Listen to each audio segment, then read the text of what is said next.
Okay, now another topic. This is going to change the landscape of podcasting. This is going to change the landscape of podcasting. What do you guys think? As far as in this, they've stopped interviewing rappers, right? That's burned out. Everyone's a street person, ex-street person. They want to talk about street stuff, gangs. And now you've had two of the guys who talk a lot are in an indictment. These Bricc baby was like, I mean, as far as that world goes, was like kind of a big deal. He wasn't Johnny Carson, but he was Ed McMahon. It's like Ed McMahon getting indicted. Like they ran up in Johnny Carson and took Ed McMahon and indicted him. Did you know Ed McMahon played a villain in a blaxploitation movie in the 70s? Little known fact, check it out.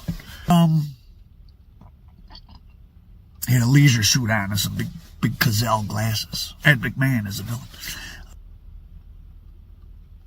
This is going to change podcast. People got to be, all the gang guys, the people that's still messing around halfway in the street, they coming.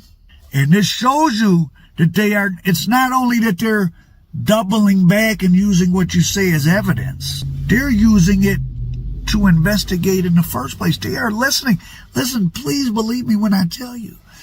Every medium to large size police force, and certainly every federal agent, has at least one, and if it's a big police force and well funded, there's a whole office that work on social media. They come in at 9 a.m., whatever their shift is. That's all they do. That's all they do. Between looking at the cameras and looking at social media, everything's there.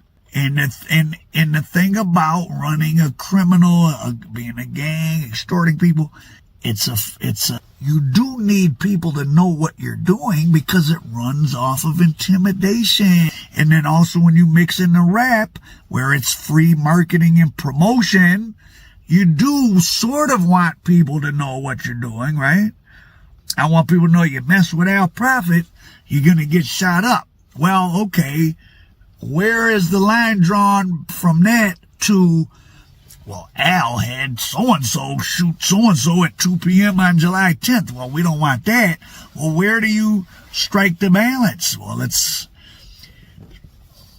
apparently some people didn't strike the balance. So they won't stop solving crimes off social media. In fact, we're just getting started. But I guess we're in the era where people are just now coming to terms with, no, the internet is what goes on on these internet streets is just as